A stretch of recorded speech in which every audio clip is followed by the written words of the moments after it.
I want to start off by saying welcome and thank you everyone for joining today's webinar. It's Stormproofing 360 Degrees, Elevators, Roofs, and Recovery Strategies. I am Peggy West. I'm the event planner and also your moderator for today. Now, we all know that the property managers, the board members, and the service providers all alike are in storm season in Florida, that it's not just a weather event. It's a lot of planning that we have to do ahead of time, coordination, and we need to be resilient. So today's session is designed to help you identify the critical blind spots before the storm and take the right steps immediately following the storms to mitigate all of the damages and prepare for liabilities. So to bring this into full focus, today we have a powerhouse panel representing 4 different disciplines. So right now what I want to do is I want to introduce the different disciplines and their panelists, and they're going to speak on their company. And we'll start with Clarkson and Varick. So today we have, for the first slide, Damaris. Here we go. Yeah, hello everyone. Thanks for joining. Thank you, Peggy, for having us. Our firm is called Clarkson and Varick. We are an elevator consulting firm, which is a little bit different than an elevator company. We don't actually fix elevators. We are a technical engineering specification and management company. So we actually represent ownership groups and management companies for elevator projects, restorations, maintenance, etc. We have a full engineering in-house team. We have a professional engineer on staff, and we do any wide range from writing elevator maintenance contracts, assisting with ongoing service, capital planning projects, new construction build, water damage, which we're going to talk about today specifically. So anything that comes up with elevators, we are a firm that represents ownership groups to make sure that we supply support. We're almost an internal elevator division for all things knowledge regards to elevators. Go ahead and go to the next slide, Damaris. So just a little bit about us. I used to own an elevator company in New York City. We ran that for about 15 years. We maintained over 1,000 units. We worked on any manner of equipment, from OEM equipment to independent supplied equipment, from any gamut, from installation, modernization, repairs, maintenance, etc. And Danny is my business partner. We actually met on a project, a very intricate project that we did in Tribeca in downtown Manhattan. And, we kind of came together and realized there was a real need for ownership groups, property managers to really just kind of have an assist in dealing with the complexities of elevators. There's a lot of really good elevator contractors out there. There's a lot of really bad elevator contractors out there. And, our goal is really just to innovate and to bridge the gap between the knowledge deficit with ownership groups and your elevator contractor. So we supply a level of expertise and knowledge and experience in navigating elevator maintenance contracts, elevator modernization projects, and any sort of repair service call issues that are going on in between. I'll let Danny take a minute to introduce himself. Hello, everybody. Danny Gerges. It's a pleasure to meet everybody. Looking forward for this presentation and supporting and providing a lot of critical information to help you. My background is a mechanical engineer. Started in the industry about 17 years ago, and Lucas and I, when we met, we felt there was a significant need here to provide significant value from an elevator consultant standpoint. Back to you, Lucas. Yeah, so let's go to the next slide. I'll let Damaris introduce herself. And one of the things that we learned, and we actually met Damaris, and I'll let her speak for a second, but Damaris has an extensive experience with property management, and what better for us to bring somebody on our team that actually knows what property managers are going through day in and day out and understanding that. Damaris, why don't you tell them a little bit about yourself and what your role is? Thank you, Lucas. Hello, everyone. I'm Damaris Cabrera. I'm the Business Development Manager for Clarkson and Varick. Before joining the consulting world, I spent over 15 years in property management. And actually, I met Danny and Lucas years before I made that transition. in a very challenging project. I dealt with many other consultants, and what they brought to the table was a game changer for me. So I'm very happy that later on I had the opportunity to work with them now, for the past year. And I must say that being on the property management side, I understand firsthand the challenges and how reactive elevator systems can be, especially during hurricane season. So I'm very happy to say that we help boards and like Lucas said, and property management teams to shift from the reactive to the proactive, and with all the services. And we're going to speak to that later on. And I'm super happy that we have the opportunity to speak about the preparation, what to do before, what to do immediately after, and especially how to prepare for the even way before the crisis is on the horizon. So thank you, Lucas. Thanks, Damaris. Let's go and go to the next slide. So anybody has, if you run a property, you've probably seen this situation, which is just detrimental. It's an issue everybody deals with. Water and metal don't mix. We understand this, and it's a major problem. So we're going to kind of talk about some of the issues. On the left there, you can see an elevator pit that's flooded. On the right, you can see after that. Go to the next slide, Damaris. Rust is a serious issue when it comes to any type of mechanical equipment. We start talking about electrical equipment, it's even more detrimental and dire for the longevity of the equipment. So let's talk about some things we can do to be proactive and prevent that. Go on the next slide, Damaris. Okay, so general preparations pre-storm. And I think I'm not sure if they're sending this out after, but we've got some tips and tricks for you guys, what we can do. So one of the things you need to do is have a proactive plan. Confirm with your elevator company, that's the service provider that's actually maintaining the equipment, to ensure that you have a storm protocol for when a storm comes in, what happens. Identify the parties that are responsible to shut down the elevators in the storm, because the last thing we want is the elevators running while there's water running down the shaftway. So it's crucial to understand, among all the other things, and I understand that it's really tough for building the preparation across the board. You guys got a lot of things to do, but the last thing you want is the elevators running up and down during the storm. So have a plan, have an emergency contact procedure for your elevator contractor to make sure you have a protocol in place.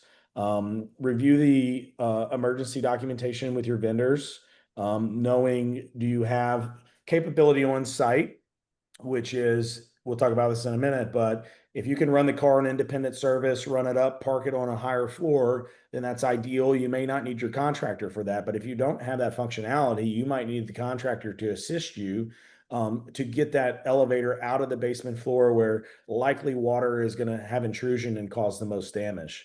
So it's very important for your team to have a protocol of communication with your elevator contractor to make sure that there's a plan in place.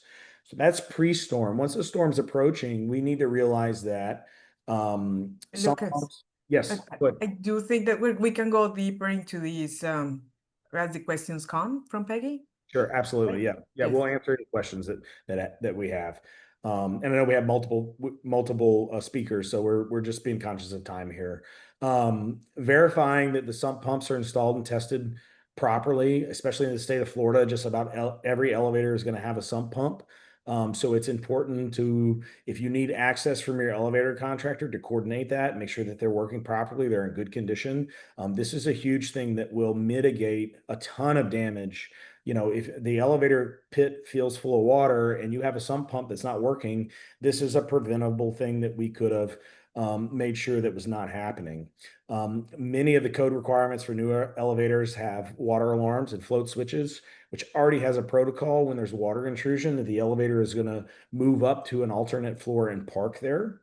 Emergency power is another thing to make sure that it's tested and working properly, because maybe we don't have water intrusion, but maybe we lose power. And so it's important that these backup systems, if they're in effect, that they are working properly, because what is the point of having a backup emergency power system if it doesn't work when you need it to work? So it's important that these things are tested. So I think we're going to supply a kind of a checklist later for everyone on the call that just kind of gives a go-to, checklist of what needs to be done. What are the things that need to happen that we're not thinking about?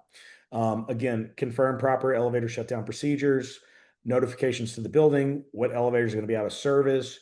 If it's detrimental that we have one elevator running and you've got 6 elevators in the property, okay, let's shut 5 of them down and have one available for emergency use. Discussion of timing of the shutdown, and then validate signage announcing to everyone in the building, this is the protocol, this elevator's going to run, these are not going to run, understanding what that looks like. Go to the next slide, Damaris. Okay, again, before the storm, inspect seals openings.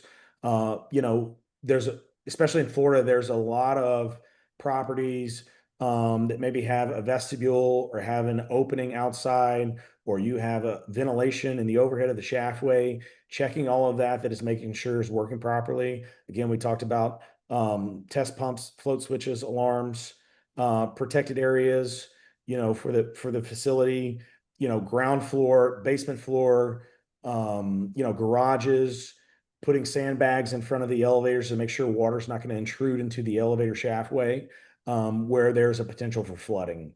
Understanding if you have surge protection, making sure that is functioning properly with your electrical provider, making sure that all of that is in good working order, and then securing records. So this is a big deal, before the storm, understanding what elevators, where they're at, numbers, designation, what cars are parked. If you're going to park multiple cars on an raised floor, and we'll talk about this in a minute, that was the protocol that we did. We understood that, so that later on, if an insurance adjuster comes in, you can say, no, listen, I have the documentation, I have the records. When you talk with the elevator company, no, these elevators were not affected.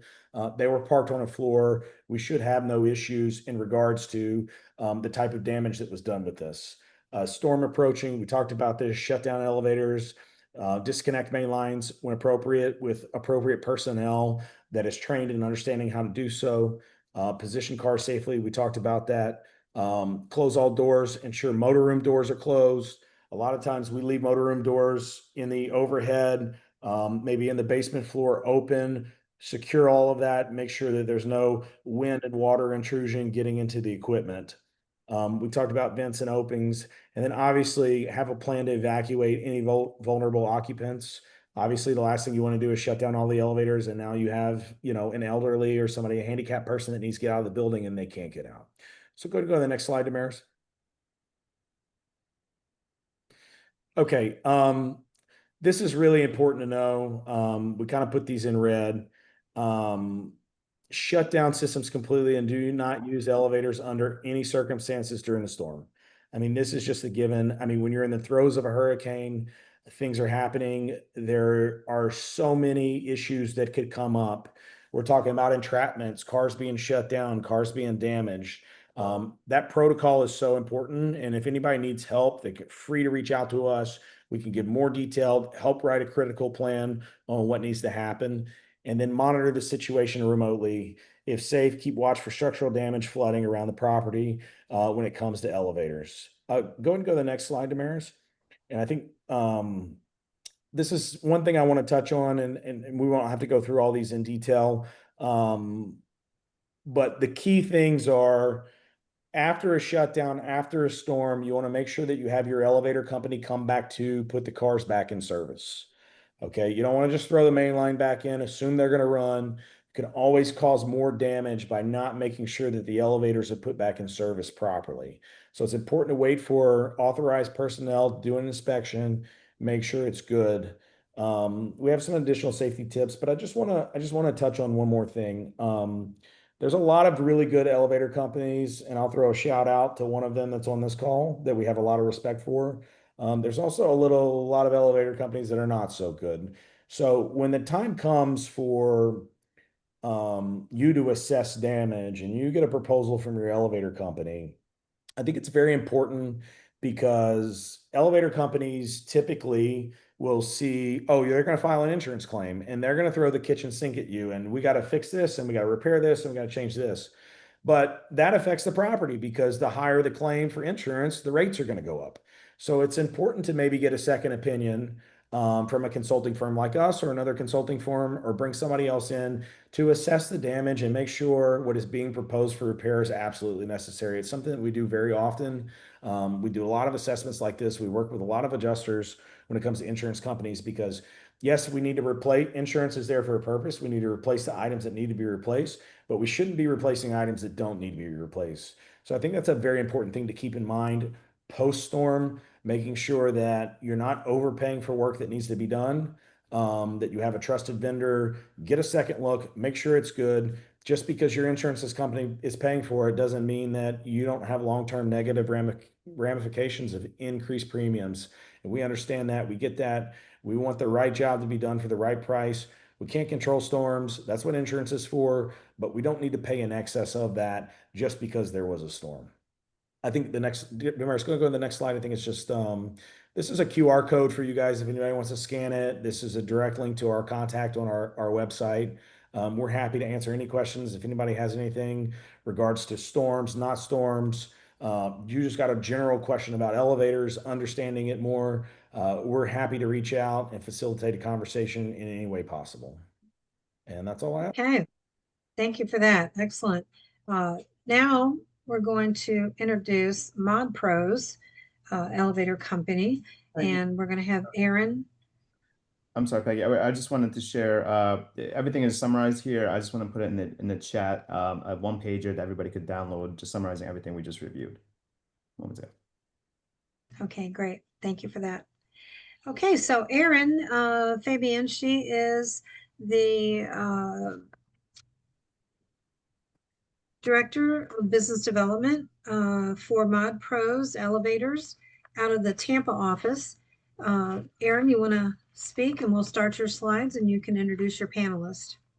Yes, hi, good afternoon, everybody. Thank you for taking time out of your busy days to be with us. We really appreciate it. And hopefully we're going to cover some things today that maybe you haven't learned in the past about hurricane proofing and preparation.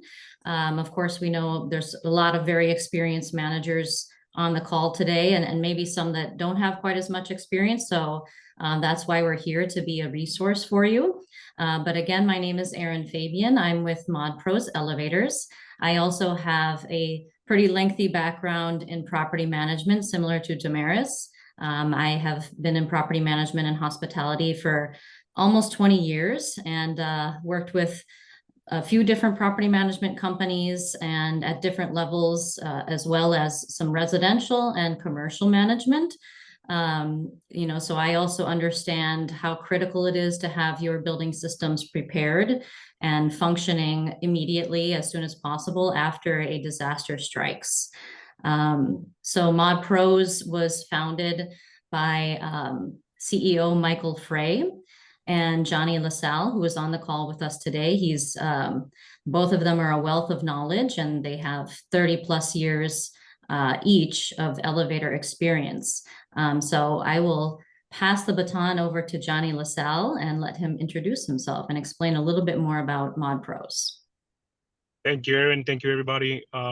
Yes, my name is Johnny LaSalle. I'm with Mod Pros, been in the elevator industry, in the field and in management for 30 years. And I hope you never, ever have to use the information that we're providing here.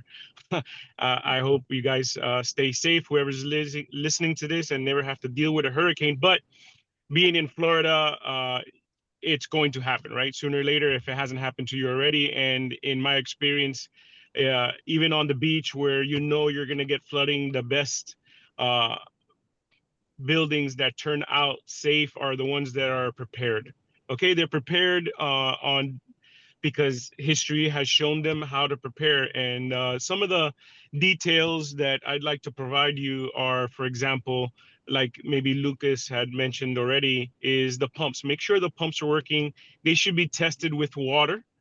Somebody should be pouring water into them yearly, okay? If not more than that, make sure that there's power to them, that the breakers are good. and that they actually do what they are supposed to do. Sometimes the pipes collapse or the pumps don't work. And if it's a major event, obviously these pumps are not going to keep up. You got to have backups. But one of the things buildings have learned, and I've seen, and not all buildings use this, is use dams. Get dams that, not just sandbags, but actual dams that go in the jamb of the elevators that help prevent the water from getting into the elevator in the first place. So these two things alone can really help mitigate some of the damage. Also, in parking your elevators, you park them not at the top, not at the bottom, park them in the middle of the hoistway somewhere, stop them, shut them off. And the reason why I say that is because I've seen elevators that were left on independent service. The people evacuate, and then the power goes out, emergency generators kick on, and now the elevators sequentially lower and bypass independent service, or the fire alarm goes off, and the elevators now go for a dunk into the new pool that has been created in the elevator pit. Okay, so these are the things that, you know, that sometimes buildings miss, and I hope you guys can take advantage of some of these tricks and tips that help mitigate damage. Also, like Lucas had mentioned before, just make sure safety first, be patient. In a storm, everybody's really busy. Thousands and thousands of calls are coming in for somebody to check the elevators. You know, just be patient. I'm sure the contractors will get there, and it's better that you do not cause more damage or risk anybody else by having an elevator that's been wet or gets wet because the elevator pit has water and you didn't know. So these things help mitigate the cost, so that way you don't have larger problems in the future. And other than that, you know, just, you know, constant vigilance on maintenance and making sure that anything that it is gray as far as what is damaged today versus what can be damaged in the future because of an event, you know, these things have to be documented, pictures taken, and just always follow up with it, you know, with your consultant and your elevator service provider, and just make sure that, you know, you're covered. Other than that, you know, I'll be happy to answer any questions. So just to add a little bit of more about Mod Pros, I didn't say this initially, but Mod Pros stands for Modern Professionals. I know oftentimes people think because of our name, we only perform modernizations on elevators, but we are a full service elevator contractor. All of our technicians are IUEC union certified, which is very important in terms of the education and training level of your technicians that are servicing your building. And we are able to perform maintenance, repairs, new installations, and modernizations. Did you want to go through your slides? Slides? We'll let everybody introduce themselves, and then I think, you know, throughout the course of the webinar, we'll be able to answer more questions. Okay. All right. Well, thank you for that, and have a better understanding of your company. Next, I want to introduce Carolina Baez. She is also a business developer. She's with Advanced Roofing, one of the predominant companies in the state of Florida, and she will introduce her panelists. So Carolina, you want to take it from here, please? Good afternoon, everyone, and thank you so much for joining today. My name is Carolina Baez. I am a business development executive at Advanced Roofing. I've been with the company for almost 6 years, but before that, I was doing property management as well. Advanced Roofing is a family-owned company that has been in the industry for over 40 years. And we are a full-service roofing contractor, which means that we can handle everything from the start to finish. We also have a solar division and an HVAC division. So we have a full service department and a full re-roof department as well. We can cover all the state of Florida. We have 7 divisions across the state, but I cover the territory here in Tampa. I'm excited to be here today and be part of this conversation for sure. And now I would like to introduce my panelist, Anthony Facio, who is our account executive manager. He will be digging more into what we do as a company and what we can offer. Thank you again for being here with us. Thank you, Carolina. Good afternoon, everyone. My name is Anthony Fazio. I'm our key account executive. I've been with Advanced Roofing for 6.5 years, and I work out of our Tampa branch. So you'll hear it all under one roof, and I heard Aaron reference it. So we are full service. We do have 3 different divisions within Advanced Roofing. We have a commercial HVAC division. We do service, assessments, and replacements. We have a solar commercial division as well, and we do repairs, assessments, and replacements, and the same as our roofing division as well. You can go to the next slide, Peggy. I just touched base on that.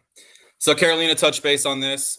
We have been in business since 1983. We are family and privately owned. We started off in Fort Lauderdale, and since then we have grown to the office locations you see on that slide. So we have Fort Lauderdale, a branch in Jupiter, a branch in Orlando, Tampa, Jacksonville, Fort Myers, and Miami-Dade. Next slide, please, Peggy.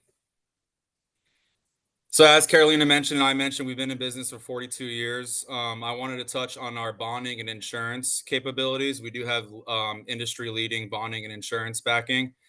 We have safety, industry-leading safety ratings as well. We have a dedicated safety officer. So this is kind of just demonstrating and showing all the different elements in roofing. I touched base on this earlier. Anything from a single leak to a full roof replacement, to an assessment, to asset management helping. We do everything from the top to the bottom. Wanted to show some of the projects that we do. So we do consider ourselves commercial roofing contractors. This is a project that we did. So we condominiums and hotels fall under our capabilities. Next slide, please. We also do a lot of healthcare as well. We do a lot of elementary educational systems. And we also do a lot of government work as well. So I just wanted to show the different projects and what falls under our umbrella of commercial work. Publix, we've been working with Publix for 40 years. So we take a lot of pride in the fact that we've been able to maintain that relationship with Publix. I also wanted to share that we have a portal that is available to all of our customers. Basically, it is a portal that acts as an inventory. Anytime we have a service call that goes in, it gets uploaded into this portal of ours, and it is really good with insurance companies to be able to provide that documentation. Next slide, Peggy. This is kind of just showing what our roof. Go back one, please. So I mentioned asset management and budgeting. So these are our roof reports. It's kind of just a little bit of a breakdown. It's a great budgeting tool, and it provides you the opportunity to always know the condition of your roof and your asset. Peggy, next slide, please. So I also wanted to share that we do have some drone capabilities that we're able to use on leaks that are hard to find or roof issues that are hard to find. I just want to mention this is very impressive to me because a lot of smaller roof companies don't have this capability.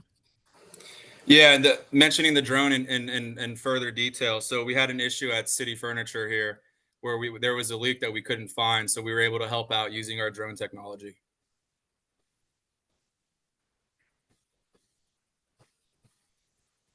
Just more examples of our drone capabilities.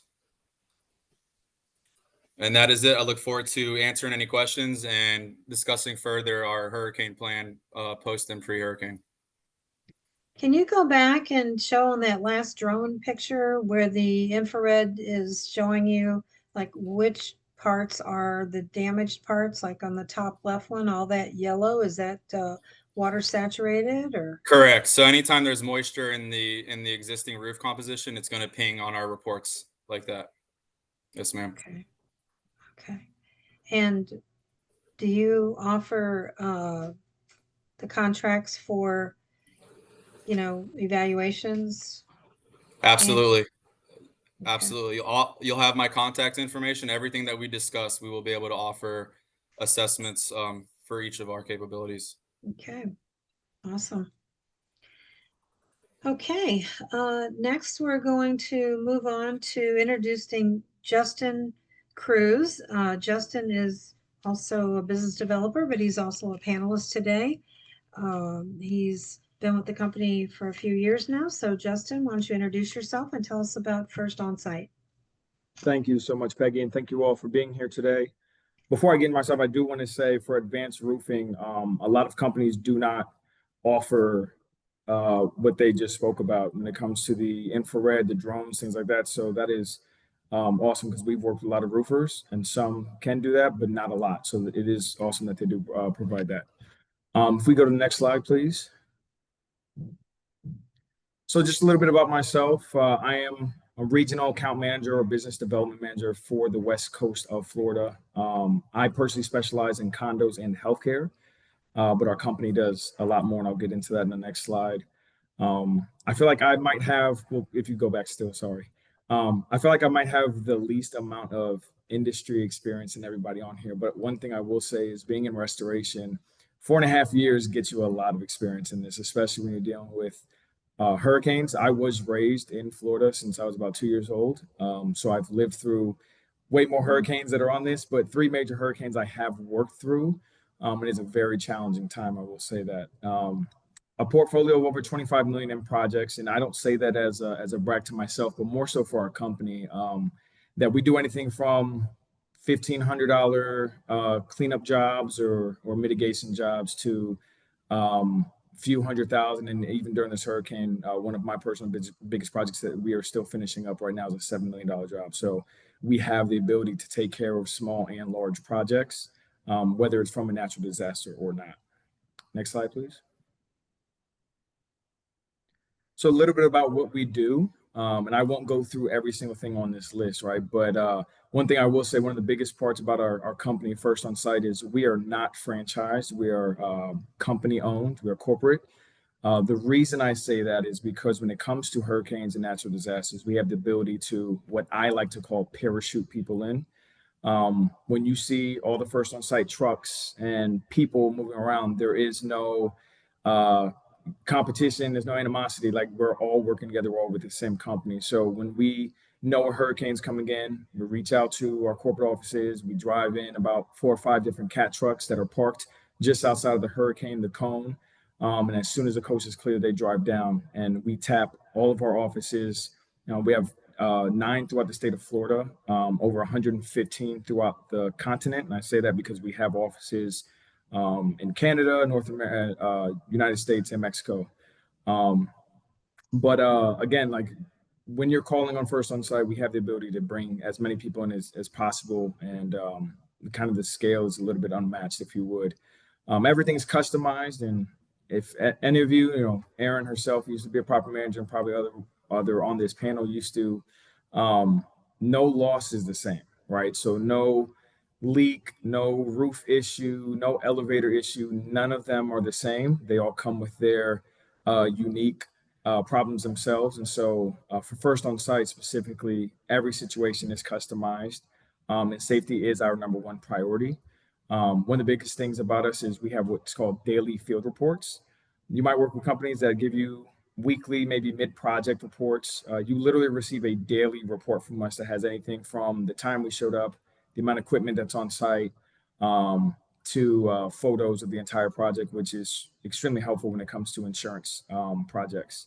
And we deal closely with insurance. I want to say we work directly with you as a client, but we work for you as a client, but we do work with insurance companies to help with those projects. We have 2,200 employees and consistently growing. We are doing a lot of acquisitions and a little bit, maybe let me back up a bit. First Onsite started in the 1990s. There were 2 brothers that started interstate restoration and interstate construction. And then they went ahead and grouped the company together to form Interstate Restoration. And a few years ago, we rebranded to First Onsite. So if you've ever heard of Interstate Restoration, that is First Onsite, just a DBA. There were a couple other companies throughout the process that we have acquired, but we are all one company now. Next slide, please. Our values, right? Sense of urgency, gather and grow talent, accountability, do the right thing, and have fun. I feel like most of those values are pretty cookie cutter, right? Every company should have those on there, but we made it a point to have fun on there, because many of you know, and hopefully you're not, but probably some of you on this call are in an environment that might not be that fun, and it does make it a little bit challenging, right, to do your job the right way.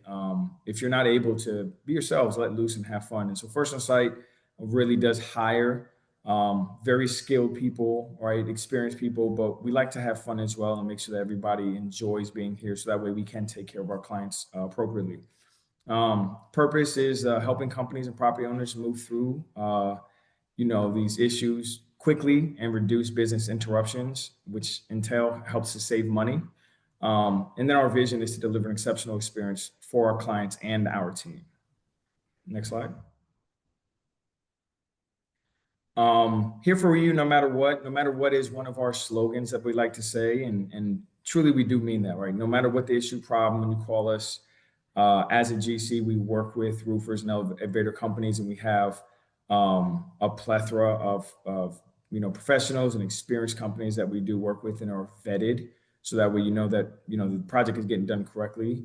But we are 24/7 service, turnkey, which just means that we're able to take care of the project from start to finish, without having another company come in, without having new team members take over. Your project manager, project director, that starts with your project, finishes with your project. And again, right, we are committed to safety and compliance. So we do not cut corners. And if you like to cut corners, those are conversations that we will have with you up front to ensure that the project is getting taken care of correctly. Next slide, please. And proud to be the only partner you ever need. So a little bit about the services that we do have, right? Water damage removal, which comes with drying and dehumidification, wind and storm damage, temporary structural repairs, power and HVAC, smoke and fire, mold and asbestos, large and complex property recovery, hazardous and biomaterials cleanup, which is huge in our industry. There's not a lot of restoration companies that do provide that as well. And then content and document restoration as well. And I believe that is my last slide. No, there is one more. If you go to the next one. You can skip this one, go to the next one. Again, that's just a little quick. So here's the chicken pox of the 115 locations that we do have here in North America. And believe it or not, even though this is a newer slide, we do have more that have been added within the past 6 months that are not on this slide. So I'll be sure to make sure that they get that updated for you guys. And I appreciate it. Thank you so much, Peggy. Hey, you're welcome. Very nice. Very good. It's always good to be refreshed on everybody's services. Some we take for granted and some we need to be reminded of for best practices for maintenance and preparation. So now I'd like to ask the panelists to answer 4 key questions. This will give perspective from their experience, and I'm sure you'll get something out of these questions as well. We're going to start with Lucas at Clarkson and Varick. Lucas, are you there? Yep, I'm here. Okay, here you go. Tell us what specific inspections or preventative actions should be completed before hurricane season to mitigate risk or ensure your systems, like the elevators, can withstand the major weather events. Yeah, so it's the internal safety systems that we have. So it's your alarm system, water intrusion alarm system within the elevator if there's a system in place, your sump pumps to assure that they're working and functioning properly that need to be tested. And then lastly is to ensure that you have a system in place to make sure that if you have backup power, generators are working properly to make sure that they work. So those are the 3 kind of internal safety systems that you have on an elevator to kind of mitigate, water intrusion and damage. Those should be functioning as a deterrent to a storm, to water intrusion. Those are the systems that you can inspect and in place. The other issues are really just to have a protocol in place of knowing what to do. Okay. Danny, did you want to say anything? No, I think Lucas covered most of that there. Yep. Covered it? Okay. I'm just asking this myself. Do you guys have any kind of a checklist that you can send to me? I can get out to everybody on those points, or Yeah, you do? it's in the chat. We Yeah, added that's that in in the chat. Okay, all righty. There's a document. So, sure. Okay, so the same question I'm going to propose. We're going to ask Johnny LaSalle from Mod Pros what specific inspections or preventative actions you recommend that should be completed before the storm. Yeah, so along the same lines as Lucas is making sure that the existing systems are working properly. I'd just go a little bit more detailed in a sense as how do you test them, right? So how do you test a sump pump? Well, the building will say, well, we can't test a sump pump because we're not allowed in the pit. So you get with us, we get with Mod Pros or whoever your vendor is, and you make an appointment and you get into the pit and you check your sump pump. But how do you check it? Okay, do you just make sure there's power? Do you make sure that the float switch actually works, that there's no debris in the pit clogging it?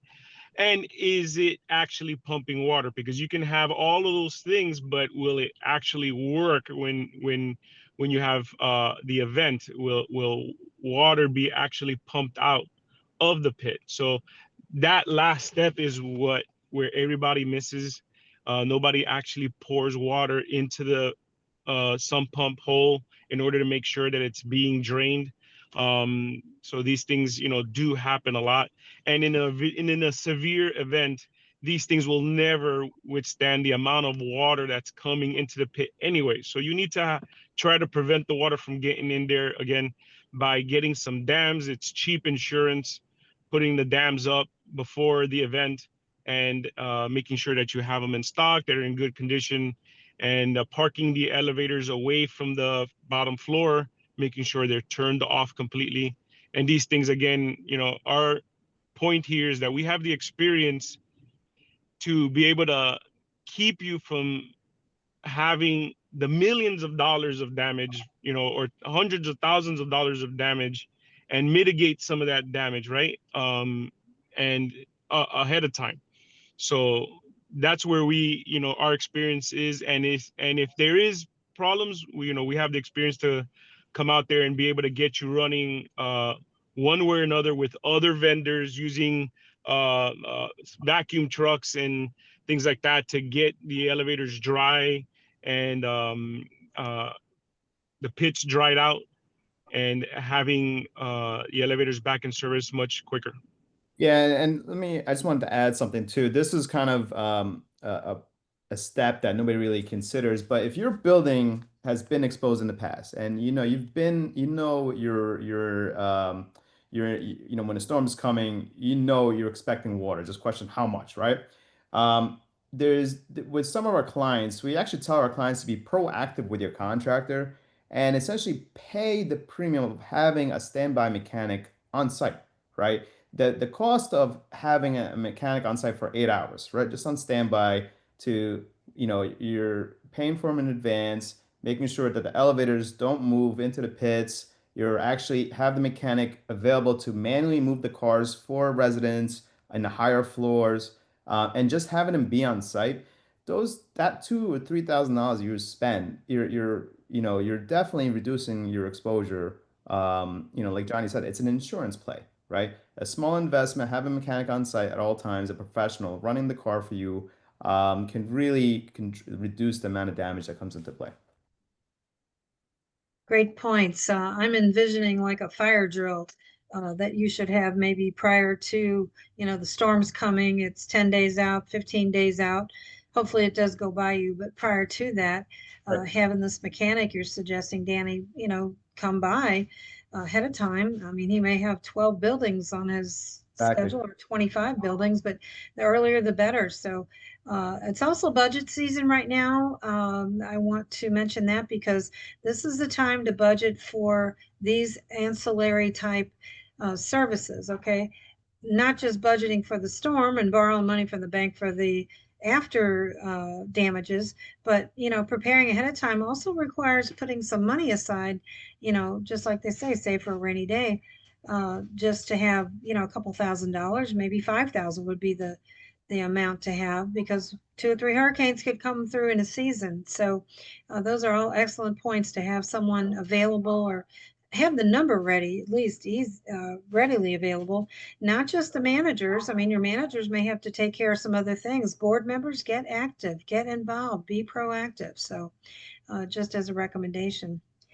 Okay, I want to ask the same question. Let's move into speaking with Anthony Fazio. Anthony with Advanced Roofing. What's your comments on being putting in inspections and preventative plans?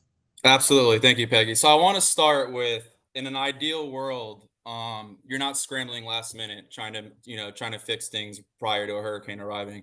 So we do recommend, having a roof that's up to a par satisfactory condition, and then having a preventative maintenance plan in place, which a preventative maintenance plan is a 1 to 2 time annual visit where your roof is fully assessed, every square inch, virtually.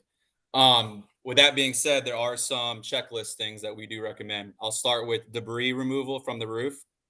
Make sure all loose debris is removed from the roof. Make sure your gutters and your drains are cleared out. Make sure your gutter straps are securely fastened. Same with HVAC. Make sure your HVAC is securely fastened.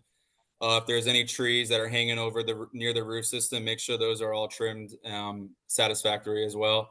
We also recommend keeping a roof log. Have everything documented so you have a story to tell from every single thing that's been done on that roof. So given the case that this happens, your insurance company has all that documentation. And take pictures, right?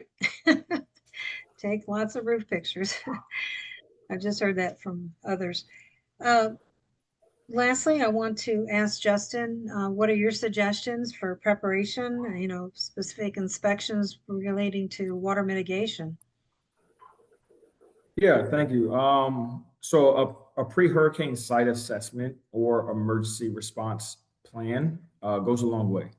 You have a company like, mine come in, we walk your property, check for entry, exit, parking for when we respond, looking just for loose signage, things that can get removed, that can become flying debris during a hurricane.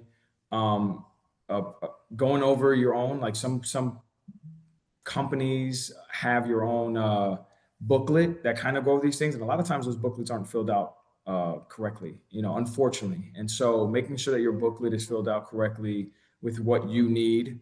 Peggy, you hit the nail on the head, right? Pictures, videos, pictures, videos, pictures, videos. I can't say it enough. I don't care if it's yourself, your maintenance team, the rest of your staff, your board members. You cannot have enough pictures and videos, and it's to protect yourself. After the storm, pictures, videos, like all of this is to protect yourself. And so for the insurance, especially, waterproofing can be done. And this is really for properties that are known to have major leaks from the exterior.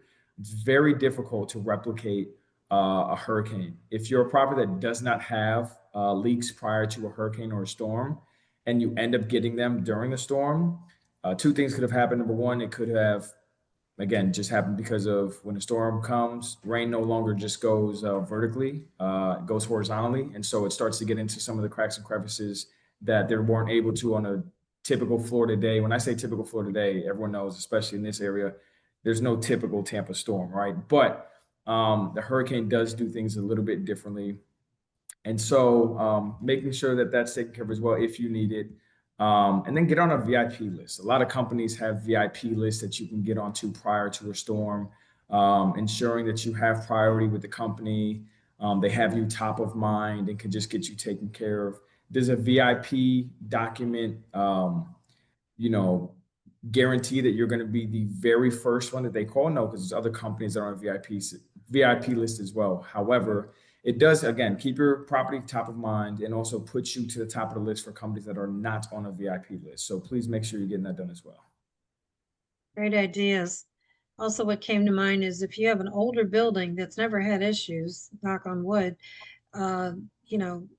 just as they get older and older, that's the time to really be worried about or concerned about maybe a practice again of, is there something in place for a water damage issue? So I don't know if you offer something that for buildings, let's say 30, 40, 50 years old, but you know, that might be something else to address on a plan, you know, best practice plan. So, Absolutely. So just to add something to what you were saying, Justin, not necessarily related to elevators, but a good tip for the managers out there, as well as to share with residents, is try never to determine yourself exactly where the water's coming from, or make statements about that, or put that in writing, because most insurance policies have exclusions for wind-driven rain.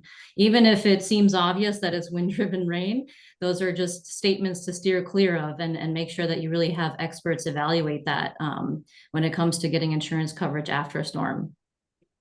good point. Good point. Damaris, did you want to say something? Yeah, I like the, to follow up on that. Also, I do think the process of the documentation and the communication is critical. So very mindful, very short, and very factual. Double check with your professionals before you distribute something, any communication to the community, which is gonna be vital and very important to keep them updated of the efforts and the work that is happening. So I do think just to wrap that up. Sure. Good points. Another thing that came to mind is when you're writing down points for insurance companies, be concise. Kind of reminds me of the minutes of your board meetings. You know, don't write down every detail that might be able to come back and get you, but you know, be sure you hit the points and so on, and be as concise as possible. And again, pictures will tell them more than anything. So, okay, let's go on to the second question. This question is, what should be included in a building's emergency response plan that's often overlooked, particularly from your discipline and experience perspective? So again, we'll go back to Clarkson and Varick, and we'll ask Lucas. Yeah, I think it's very important, and we shared a doc, which I think is very beneficial, is to have a written plan, a written strategy. We know this business, property managers change, boards change. It's important in your facility to have a written protocol for all the different facets, because obviously we're talking about multiple areas. And so to really have it written, established, understanding that we can go to the book, we can see what we need to do, we have a written instruction, we know what needs to happen. And so I think that's the thing. You take the guesswork out of it. It's not, I've been here for 25 years, I know what to do. Somebody may be there for 25 years, and then you have a new property manager that's only got 2-3 years experience and not dealt with it. So, failure to plan is a real problem. You plan to fail. So having that written protocol, relying on your team, relying on your experts, this is a proactive approach is really what we're talking about. And, reaction, is the worst thing that could happen. So just having that written plan, understanding, knowing who to call, knowing what the process is, uh, looking ahead, 10 days, you get warning, you understand, getting your team together and say, all right, let's get all our ducks in a row, knowing who we need to call, what are we missing, what needs to happen. So from my standpoint, it's really just having that protocol down, ready to go. You pull it out of a book. It's explicitly clear, and this is what we have to do to act. I think if you ever wanted to be a team, the board and the managers, this is the time to be on the same page. Yes, and to add to that, Peggy, also I do think is beneficial. Many times in the moments of crisis, the board members want to jump to action. They feel the responsibility is their fiduciary responsibility, right? So it's important to have also to appoint one board member. They have to agree to that. Who's going to be the decision maker? So they are not contradictions, and somebody's going to take on, whatever they're going to come up to that decision, but they have to do it on their end. So one person communicates with the team and one person communicates with the vendors. That is very helpful. Great point. Great point. Okay, and can I get your thoughts, Anthony, on roofing perspective? What should be included in the building's emergency response plan? Yes, ma'am. So we highly suggest having a maintenance service agreement in place before an event like this takes place. It assures your priority in scheduling and also assures you a predetermined rate. Nothing's worse than when a condo hasn't, a property hasn't had any water, any roof issues, no leaks have been present in a number of years. An event like a hurricane comes through, so there's not an established relationship with the contractor, and then property managers or building owners are calling around trying to develop a relationship and get a satisfactory schedule turnaround response time. So have the relationships with your vendors, regardless if you need them now or not, just to assure yourself that you're guaranteed sufficient, adequate response time. Excellent. Absolutely. And Justin, what are your thoughts on building emergency plans? Yeah, I'll actually piggyback off Anthony. It's on my list, but a list of I would say top 3 vendors, right? I think everyone on this call would love to be your one and only call. But if anyone was here last year and a couple years prior, you understand that it's hectic. It's crazy out there, and sometimes companies might not be able to respond within the time you want. But for me personally, I won't speak for anyone else on this call. My ultimate goal is I want you as my partner and client to get taken care of, right? So if I cannot take care of you in that moment, I would love for you to have a vetted second or third vendor that you can rely on. So don't have all your eggs in one basket. Don't just use my company. Have someone else as a backup. So when you do make that call, if we're not able to get to you for whatever reason, you can get your property taken care of. Because at the end of the day, relationship is one of the most important parts of it, but your property is what's most important, and your residents, right? Your people, your staff. So you need to ensure that you can get taken care of. The other thing I'll say is delegate, right? And then delegate the delegations. And I always say that people kind of look at me funny. What I mean by that is when you're going to delegate for your team to make sure that everyone knows their job, ensure that you delegate the delegations, because I've had clients call me that they were having to take over because during a hurricane, everyone, especially during mandatory evacuations, right? Everyone has to go home, take care of their own families. Our operations director, the very first day, was not available because his personal house got flooded. Thankfully, we have already in place who is supposed to replace him if that happens, right? And we're a restoration company.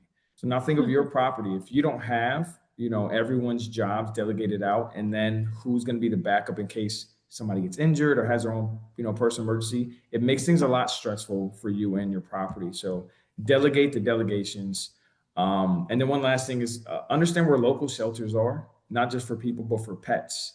One of the things that some of you probably attest to when we have mandatory evacuations, you cannot force your homeowners to leave.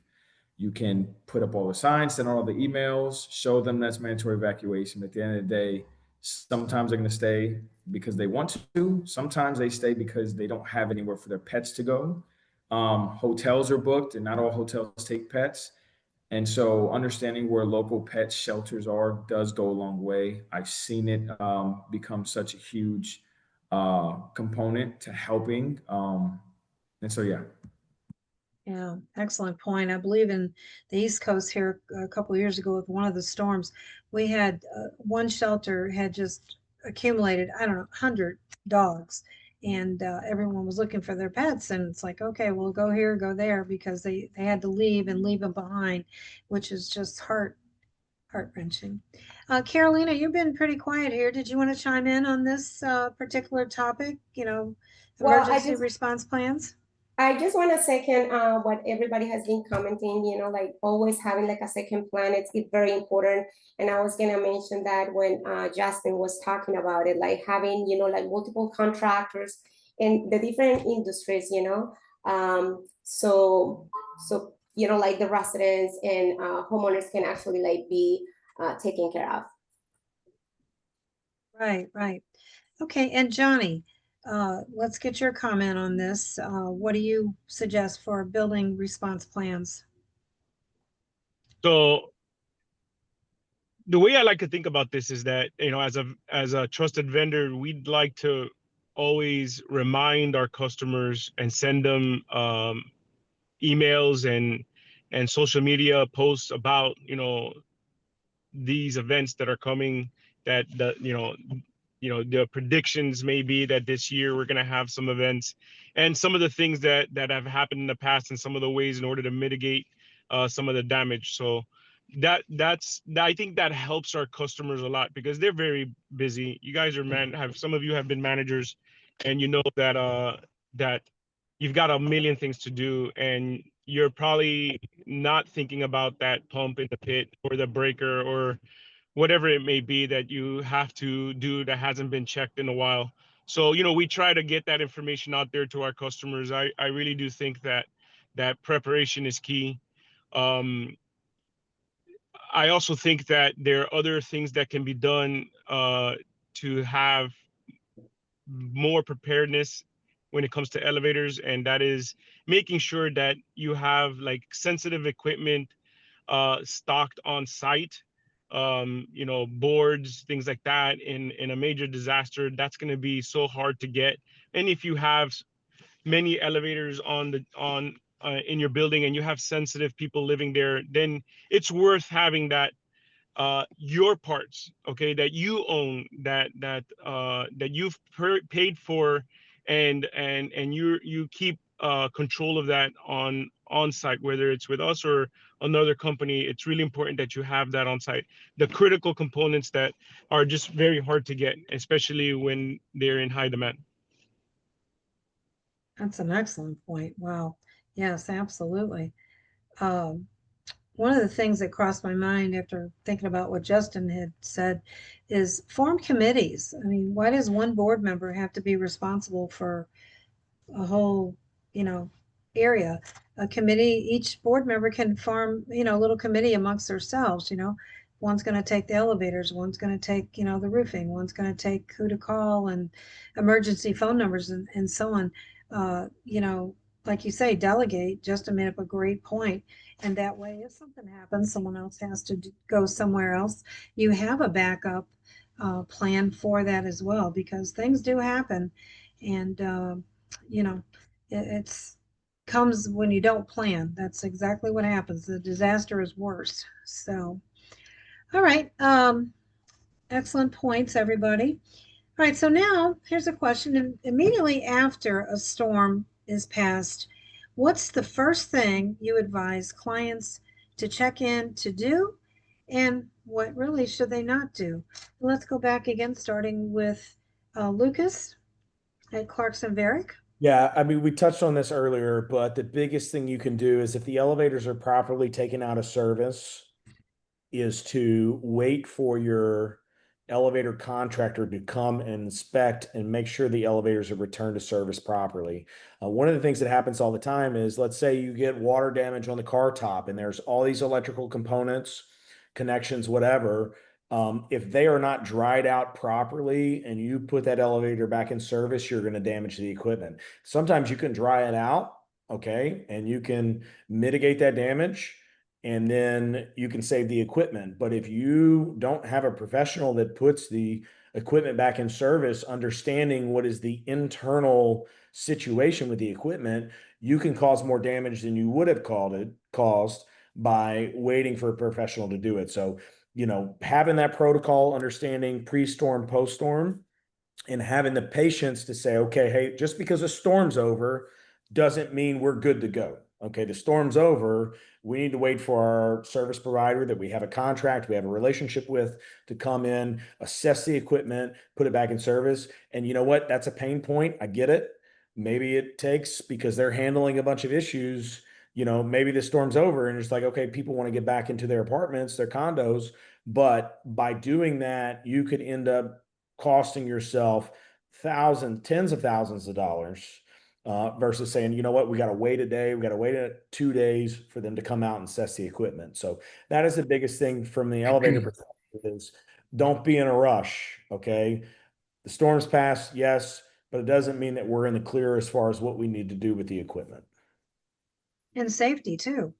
Absolutely. Safety.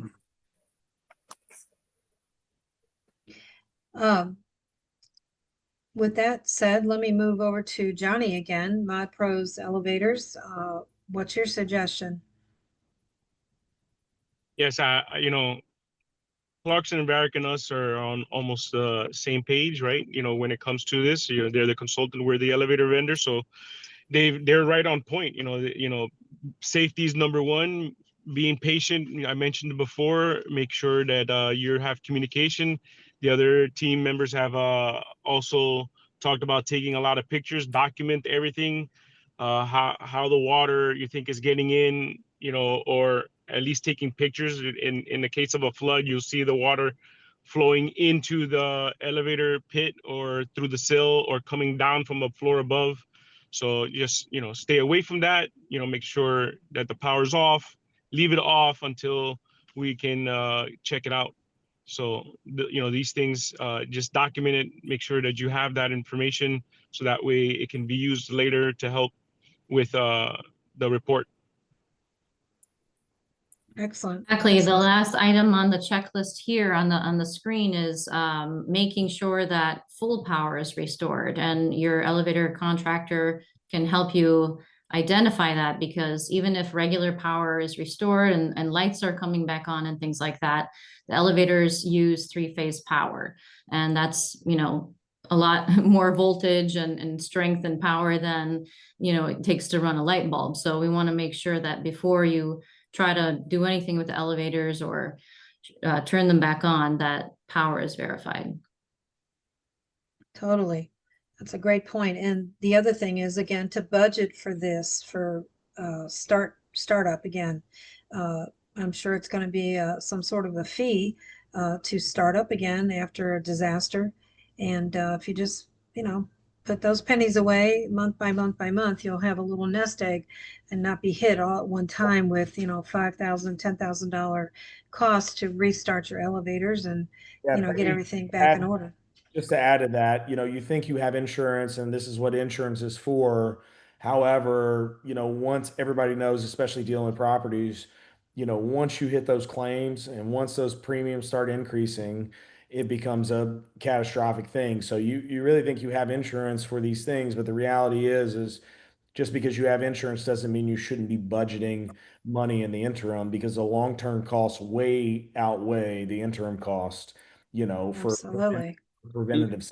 And many times too, the insurance approvals are everybody knows this. Like it drags out, and then you never get what was paid out, right? So we see it all the time with clients. Like it just we have cases of the years, right? Like it's dragging out so much, and then the customer had to front the money, and then the insurance does not pay because the documentation wasn't there. They're questioning the quotes or whatever the case may be. So it really Sure. goes back to those steps that we've laid out in that checklist, right? It's just preparing, having proof of everything up front, making sure you're trying to limit your exposure, and then you're taking the right steps along the way. Another thing too, formerly I was with a pretty mid-sized management company, and we always encouraged our clients or board members and managers together once a year, have a town hall meeting, invite the residents. What happened last year? How do we handle it? Just review everything and just get ready. Do this like, April, May, somewhere before the snowbirds leave, board members leave possibly, and the managers aren't, left with full decisions on many things, as, some of the experienced managers on today maybe could speak to. But, town hall meetings, you get the residents' opinion, you get their involvement, and then you also know who stays most of the time, like all year or 9 months out of the year. And they can also be helpful, not because they're just a resident, not necessarily on the board. So you have a lot of people that have experience in businesses in their previous careers that can also help with some major decision making. I also want to ask the same question. I'm sure there's a lot of things for advanced roofing. Anthony, you want to tell us additionally what Yes. you would think? Thank you, Peggy. Now, if there's any obvious damage that you can see from the ground level, take pictures of it, report it, document it, call your insurance company if there's a claim that needs to be claimed. However, we never suggest getting on the roof, even if there's not any visible damage. There can be things going on that aren't that obvious to our eyes, whether the deck is compromised or whatnot. So, Peggy, you made a mention to the safety beforehand, and yeah, I'm piggybacking off of that. Do not get on that roof. Have a qualified professional get on your roof first to assess the damage. Call for those aerial tools. The drones? Yeah, the drones. And what would you have to say or contribute, Justin? You have a lot of good ideas today. This is what's the first thing that you would suggest people do? Yeah, first thing, and a few of you have already said it, right? Be safe, be smart. All right. So be safe, be smart. Don't just run into your property if it's flooded or, not just the building, but the area.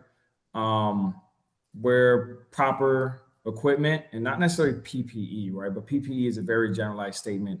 Proper shoes, right? We're in Florida. Please do not go around with flip-flops or sandals. With the flood waters, there are also power lines that are down. Be very aware that because we're here in Florida, the other things that are affected by this are animals. All right. So we've gotten calls that there are snakes and gators and raccoons and things inside properties or areas. Right. So be very careful and aware of that. Contact your vendors. Right. Don't wait too long and understand that access documents sometimes are required. So we do have that pre sent out to some of my clients specific on VIP lists. Right. You have access documentation. So unfortunately, we can't go anywhere without local law enforcement approving it. However, they do allow vendors that have access documents for certain properties to proceed, because the very first thing that they open these areas up to when they're closed off is property managers and owners. I don't care what vendor you are, unless you're with the state or with some of the power companies, they're not letting you in. So some of these access documents are necessary. So that's something that you could do pre-storm. And understand again that response times are different due to local law enforcement guidelines. And be prepared for this: pictures, videos, pictures, videos, pictures, videos. As soon as you get there, right, as long as you're being safe, take pictures, take videos, everything that you notice post-storm. That way you can compare it to pre-storm. Again, for insurance reasons, if you're calling them, and like Lucas mentioned, right, pre-storm, understand your policies, understand what's covered, understand your reserves. And if then you are prepared for that, contact your insurance. But if not, and you don't need to, don't, because it can affect you huge moving forward I think, in a very, very Justin, negative I think way. that point across the board for any facet is documentation is crucial. We need data. Right. You can't make decisions without data. And so, before and after, whatever pictures you guys can get, whatever documentation you can get. I mean, I would set a protocol for the board to say, hey, this is our responsibility. We got to, if we're staying in the site, we're not evacuating, like we have to document every stretch of this, because the more ammunition you have when it comes to the insurance companies and or your vendors, because I'm not disparaging any vendors, but there are a lot of vendors that take advantage of the opportunity to maybe pad a proposal or bill for things maybe that they wouldn't normally bill for. And if you don't have the information, you're just taking their word for it. So it's important to document and verify.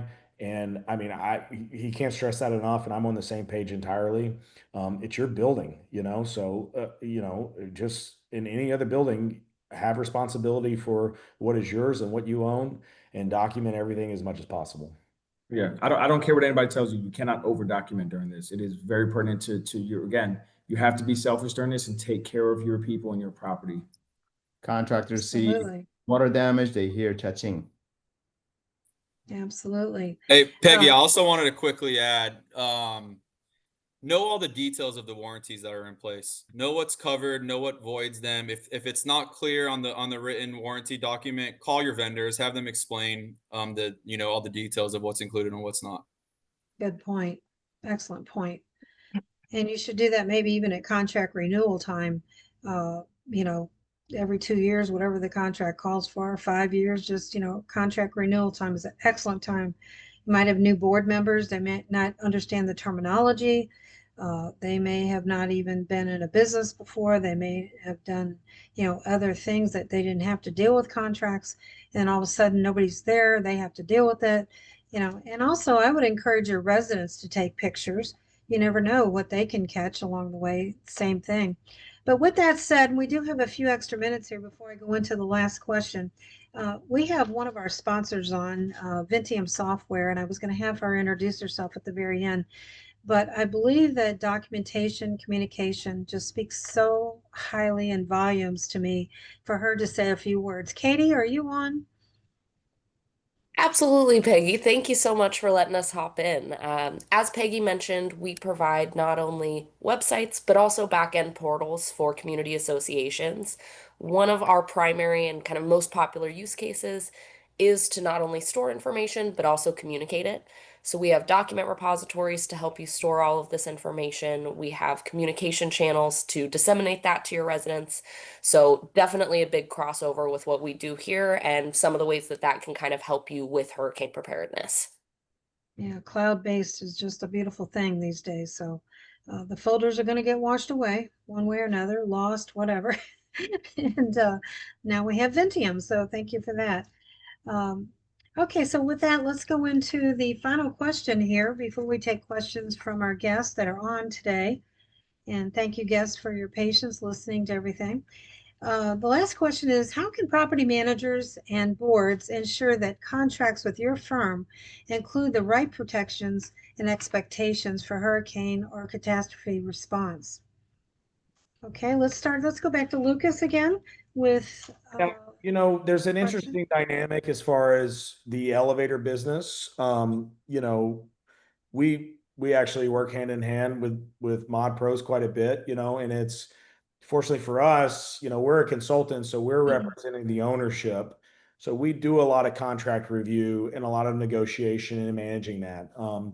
I think if you're in an industry or you have a vendor that maybe doesn't have necessarily a consultant, it's very important for you to educate yourself. I mean, you have to take ownership of your building as a legit responsibility.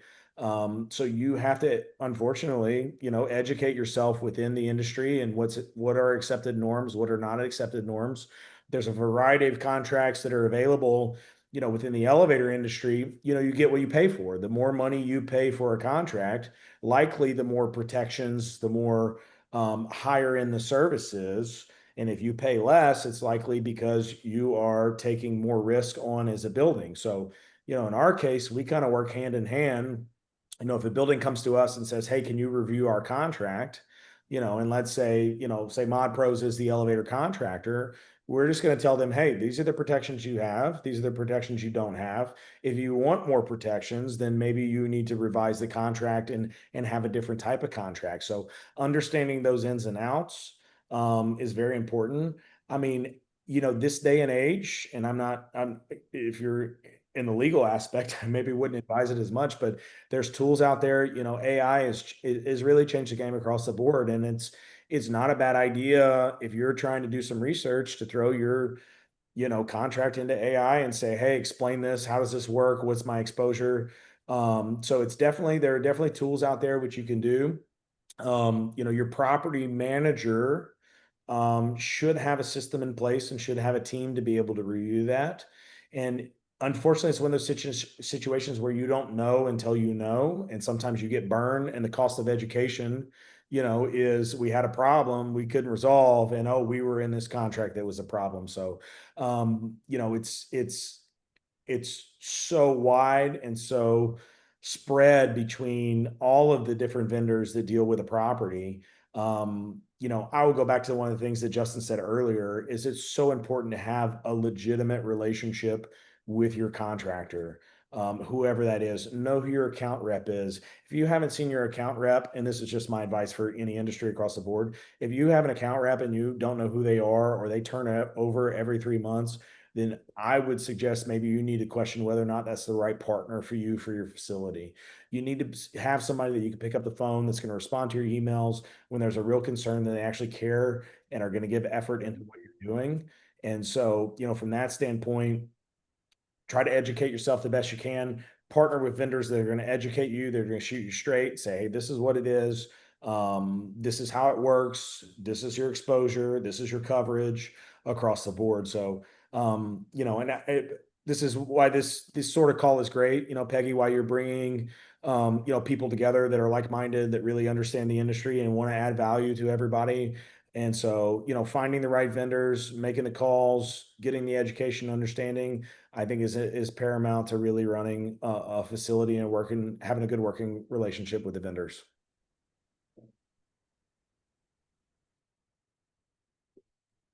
Absolutely. Anyone have any other comments on this? Yeah. So you know, in a case of an emergency, you know, we try to create one relationship with our customers, and we try to make sure that we're as transparent as possible. So in the world of an emergency, what's going to happen, right? Limited resources, limited people to get to, you know, so many calls. Who's going to come first? Is your building going to come first? Why? In our particular case, you know, only elevator buildings with elder homes or medical facilities, those are going to be at the top, you know, of our response. Because of the obvious, right? But do you have somebody that lives in their building that needs medical attention, and the only way to get to them is through the elevator? You know, that brings you up on the priority list, and that's something that, you know, that can be put on on the contract, right? You know, in case of an emergency, you need to get here because of X, Y, and Z. So these are the things that can help contractually during a hurricane or after. Absolutely. Absolutely. Also, Anthony, did you want to comment on this as well? This Yeah. is how to prepare the managers with their contracts and Absolutely. So obviously, first ensure that there is a contract in place, but know what the company's response plan is, know what their capabilities are. You know, in our shoes, speaking on advanced roofing, we have multiple branches. So our areas that are unaffected by the current storm or the current situation, we pull our resources and everyone goes full on board to that certain region that's experiencing, you know, a hurricane event. But I'm kind of repeating what everyone else said, because none of this matters if you don't have a, you know, a trustworthy mutual relationship with your vendors. So I fall back on that first and foremost. absolutely.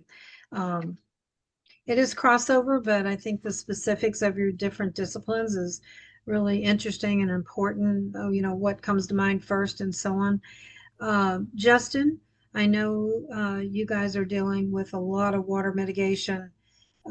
So what would the contract be best and foremost to suggest to these board members and these managers, you know, for the first thing they should do?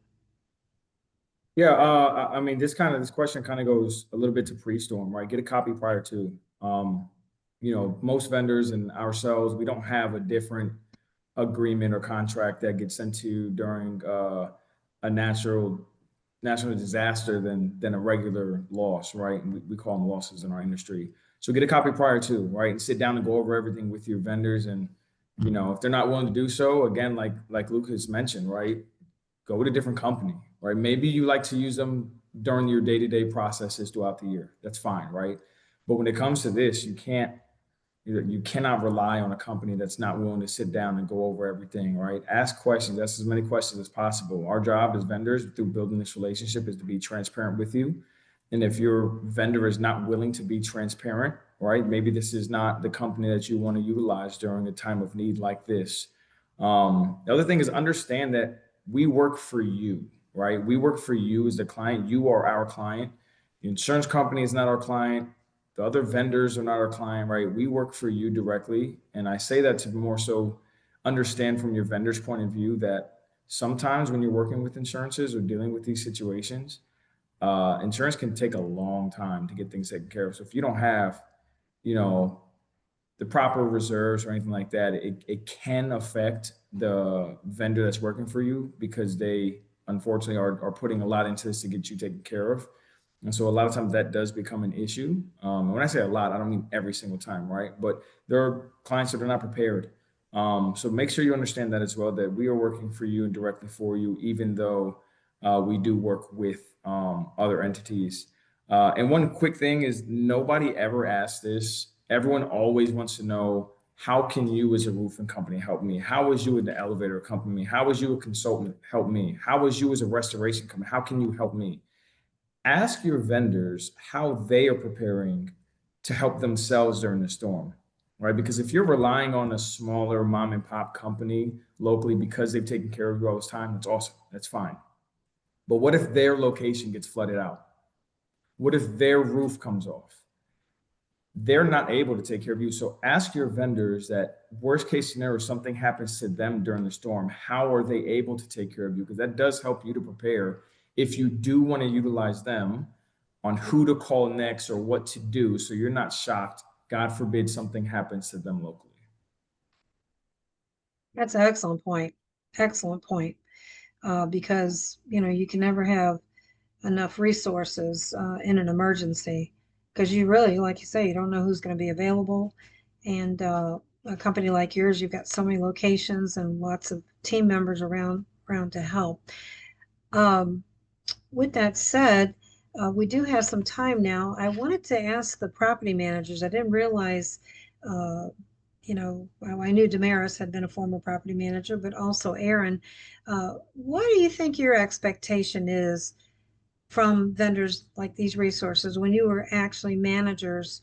What did you really expect? Maybe you could help our property managers that are on today, helping them to know what to do from your perspective. So, do you want to go first? Sure. So really quick, I do think in general, for me, the most important thing or response that I expect transparency and reliability. So sometimes I know that especially after a crisis, hurricane or any other incident, time is super important, the response time and everything else. But I also have the responsibility to carry that, or had the responsibility to carry that information and disseminate to my residents, to my board, and everybody is repeating what I say. So it, for me, was extremely critical that when I called the vendor said, you know what, these are my resources, and truthfully can tell me we're gonna be there when and doing what and how that is response is gonna be. If we create, there is a misrepresentation because they just want to say what I need to hear, no matter how much I need it, then it's just gonna go south from that point forward because it creates a different expectation. But if I know what is gonna happen and I have that partnership where I have the road is completely laid out, then I can communicate that and trust that this is the way that the process is going to evolve. So for me, that was critical, was important. It's a matter of reputation, it's a matter of credibility, it's a matter of trust. As much as in myself as a leader of the team and the community, but also for that partnership with that company. If that fails, then for sure, next time, then we're going to be trying another company. That was the mindset. Aaron? Yeah, I mean, I would largely echo that. I would say it's about getting their plan up front, you know, before the hurricane season starts. You know, your company should have their own hurricane plan that Justin was mentioning before. Make sure that you have a copy of what their hurricane plan is and that you fully understand it. Make it part of your hurricane plan so that you can communicate that to your board and residents. And the management of expectations, as Damaris mentioned. You know, we don't want to just hear, you know, a shiny slogan at that critical point in time where there's an emergency happening. We want to really understand at what point can you get to the property? When do you think that, you know, our elevators will be restored or our systems will be restored? What steps are necessary to get those items back up and running? So I think the communication piece back and forth between you and your vendors, making sure that you have that reliability, that trusted relationship, and understanding the restoration process. Absolutely. Another thing that came to mind, I had a webinar not too long ago on reserves. And one of the things, the law change this past session was that now boards can vote on, oh goodness, sorry. Boards can now vote to take your reserves and put them in a pooled resource. I think that's an excellent idea. And come to find out, most of Florida has pooled reserves. So this way you have better access to your funds for your different expenses and so on, and especially the emergencies. So now you can, you know, pool your reserves easier with a board vote, and check with your attorney on that, and check with a reserve company, you know, as well to, you know, also be prepared from that standpoint. I just had another comment too regarding contracts. I've had so many webinars that I've actually put on for other companies and so on. And great advice. Most attorneys say have them review your contracts again prior to the storms. Maybe you want to add something to the roofing contract or to the restoration company contract. Maybe you want to make an addendum that's specially for you or for your situation where you're located, something like that. It doesn't hurt to have your attorney review that for a few dollars. I mean, I'm sure they're not going to, spend hours on it, but, and if someone that you want to deal with doesn't have a contract, have them draw something up for you. It could be a 1-page, a 2-page, just be protected. That would be my main message from an experience standpoint myself. I think that contracts are kind of taken for granted. Well, they're all the same. All the, restoration companies, do the same. They're not all the same. Justin, you could probably attest to that. They leave out certain things because they don't have the expertise in all the different areas. Same thing goes, I'm sure, for elevators. So with a few minutes extra we have here, what would be some of the things that we would look for in a contract as a manager for your property? You want to address that, Justin? Yeah, I think you just mentioned something very important. And again, I'm just here to help you guys. I'm not here to stir the pot. Every contract is able to be questioned or redlined, right? So if you guys and your board, have some type of legal expertise that's able to, comb through that and maybe send some alterations, right? Number one, worst answer you can get is a no. But number two, a lot of times, even for my company, there are things that we do adjust for the client.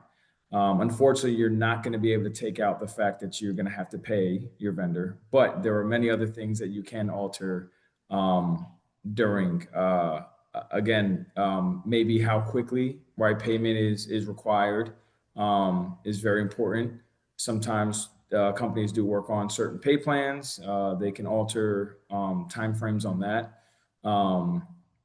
They're just I don't want to sit there and try to pick out specifics on what you need to look for in a contract.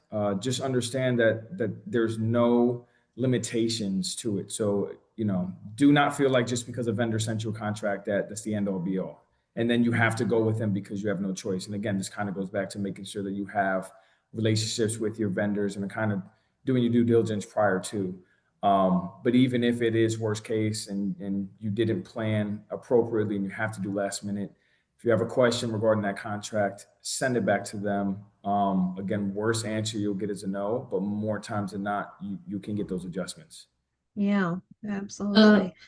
Peggy, just to jump in, I would say pay attention to the force majeure clause within the contract, which is an act of God. A storm, an emergency, things like that. Pay attention to that specific clause and what the performance requirements are under one of those circumstances. And going back to the financing, I know we talked a little bit about reserves, but it's very helpful to consult with your banking relationships as a manager and try to get an emergency line of credit in place. Oftentimes, if you can get that approved before storm season, those funds will be available to you much faster than having to, perhaps get a vote of the board of directors to withdraw reserve funds for a given component. Great points. Damaris, I was just interested also regarding a consultant agreement. What would be the main point you would want to stress to have in your contract? There are so many ways that we can participate in this from the beginning, but if there should be first and foremost the communication open, a communication protocol under the circumstances. And I don't know, Danny or Lucas. I mean, one of the main things Yeah. when engaging a consultant, and I understand that everybody else on here are vendors, and we're the only consultant on board, but our job as a consultant is really just to provide information, right? We are educating and providing information, and at the end of the day, it's your decision. And if we've done our job properly, the do's, the don'ts, what is the risk associated with it? Because any contractor that you enter into an agreement with, you're signing a contract, and they're going to expect to do, they're going to say, we're going to do X amount of work and you're paying for X amount of work. Okay. The issue is really to understand what is X amount of work. And the contractor knows the work because they wrote the contract. So, Johnny, Justin, Carolina, you guys are supplying a contract and you say, this is the work scope of work that we know that is covered. But the client doesn't always really understand what that means. And like I said earlier, there are good contractors, there are bad contractors. Most of the good contractors are really going to explain what's in their scope of work because they want the client to know, hey, we agreed from this up front. You're paying me for X amount of service. This is what we're going to actually do. But if you're not educated and not even every property manager is not educated on all the different levels, interactions of what's going on. So it's really an information gathering system and an education to understand, okay, well, I'm paying for a service. What is included in my service? Because every property manager, every board ends up going, what do you mean this isn't covered? Well, we're paying for X. What do you mean it's not covered? And the contractor goes, listen, you signed a contract, like this is what's covered and what's not covered. So, from a consulting standpoint, or even if it's not a consulting standpoint, it's really digging into the details. If you have 3 proposals, Anthony from roofing companies, it's Anthony's responsibility to say, hey, this is what we're offering to you as a service, and this is what we provide, and this is what my competition does or does not provide. And my price may be higher because I provide this, or this price may be lower because they don't provide this. And so Good point. it's understanding the boundaries and educating yourself. And it's a tough, there's so many moving parts, and we get it. So, I mean, us as a firm is really our responsibility to say, hey, let me educate you. I'll support you. I'll negotiate. We'll help terms, according to that, and really finding the right contractor. And that's really the battle, I think, for every property manager is time and place and finding the right contractor that's going to suit the property, because you may have a big firm and you may have a small property and maybe that's not the right fit. And you may have a mom and pop that is really good for a small property to say, hey, you know what? We can wait a few extra days. You know what? We got you. You guys got us. Don't worry about it. Get to us when you get to us. Well, you may have a class A, commercial facility where it's like, no, we need service ASAP and we're willing to pay for it. So I think from that standpoint, it's really just educating yourself and finding the right people to help you educate yourself. And I'm not bragging on Peggy, but I appreciate this sort of forum because it's a very great avenue for everybody to just really educate and have an understanding of how the business works and how vendor contract works, and how we can all improve and be better at what we do. And it was said earlier too, there's a personal touch to it. Do you know your property manager, I'm sorry, you know your account manager, do you know your contractors? I'm scanning through this attendee list and recognize a couple of our customers who, on this list, and they know, hey, they look at, for example, at like Clarkson Barrett, they look at us as our internal elevator team, right? Our internal elevator department, right? Like anything related to elevators, whether it's covered or not, whether it's in a contract or scope, whatever the case may be, they know to reach out because that's who their go-to, right? Same thing with a contractor, elevator mod pros, elevator contractor, roofing, it's that personal touch. Do you know who to go to for every specific trade? And then, the question whether it's in the contract or not could, really gets addressed. But if the right people will take care of the situation. Absolutely. And experience will tell all the managers, little experience or greater amount of experience, that if they have a contract to begin with, a lot of them don't. They're running around out of the trunks of their cars down here in Florida. And, it's one of our biggest complaints is don't be taken advantage of. They say, oh yeah, I'm going to be there. I'm going to be there. And then you can't find them. Well, do you have a contract with someone else, and so on? Yeah. With this time frame, we have there are no questions in the Q&A box. I'd like to go on and take a minute to introduce Vinteum software. They are my wind beneath my wings for almost all of my webinars, and I say 99% of them. Katie, would you like to introduce your company in full, and also yourself and what you do for associations? Yeah, thank you so much for that introduction, Peggy. I know I kind of touched on it a little bit briefly earlier, but With Vinteum, we work with community associations all throughout the US. Actually, we're a global company, so we work all across the world with community associations, but we do have a particular focus in the state of Florida. We will help you get not only a public-facing website, but also a back-end portal. That portal is going to include aspects like e-voting, Zoom integrations, communication tools for your residents, document storage, and we can help you stay compliant. So I know that there are a lot of changes going on to website laws and the information that needs to be provided digitally for your residents. So we will help you get all of those boxes checked. If it sounds like it's time for you to help streamline communication and management within your association, or if you have concerns about being compliant with those upcoming laws, please feel free to reach out. We offer free demonstrations, so we can chat through your needs as a community association and how we can help. So I would love to find the best plan for your association. Absolutely. Okay, great. I know you did an awesome job down here. There are no more questions. Did you guys want to close early now? Did you want to throw out any other questions or points? Panelists?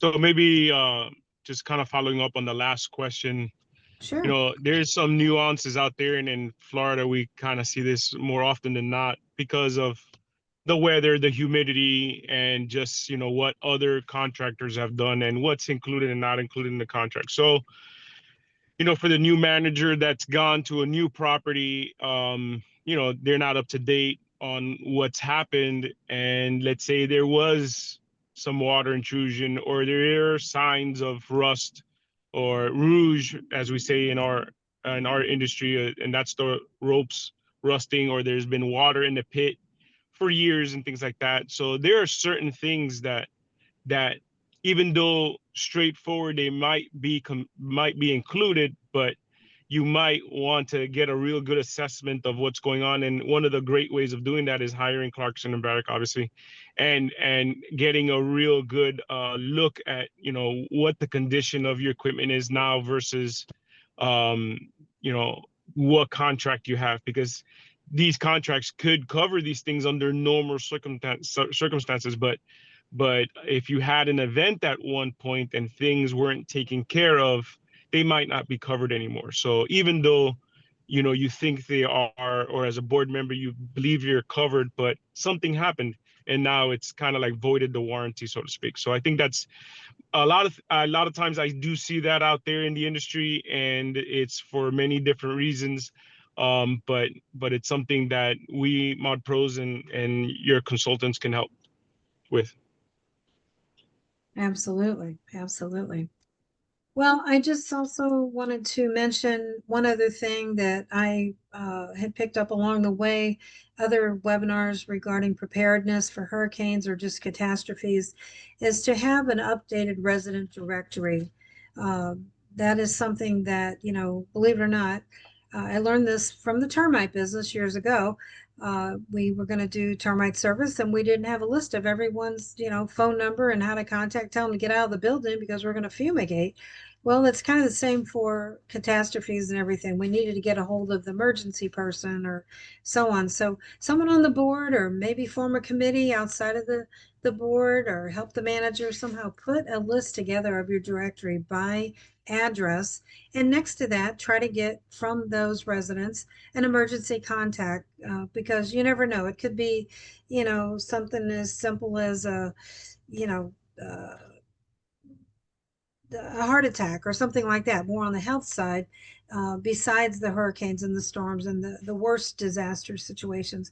But a lot of the associations are not up to date on their resident directories. I highly encourage that. I also am hoping in closing that, you know, a lot of you have heard some new tips, or maybe you're just reviewing some of your best practices. I want to thank all of the panelists and the companies, the business developers, for putting this together. I cannot take credit for this. They called me and asked me if I would help. This was totally on all of the experts that were on today. I think you guys did a great job. Like I say, I hope you picked up on something that will help you in the future. Following this webinar, I will be sending out the recording of the webinar. I'll also be sending out a sponsor sheet with everyone's contact information. to everyone that registered as well as attended. Feel free to share it. We're in budget season also. Maybe some of these folks can help you with your budget pricing. At least take a bid. You never know. And, you know, let them put together maybe something specialized for your association. What I'm hoping out of this is we're going to go forward as a group here. I've been calling them the Tampa Squad, is that we do CEU classes and invite you to those in the upcoming months ahead, especially as the season closes down. But just to keep everybody up to date on the various things regarding the roofing, the elevators, and so on. So with that, I'm going to say thank you again. That would be managers, attendees, board members, and thank you all for your great presentations today. See you on the next time. Thank you, Thank you Peggy. very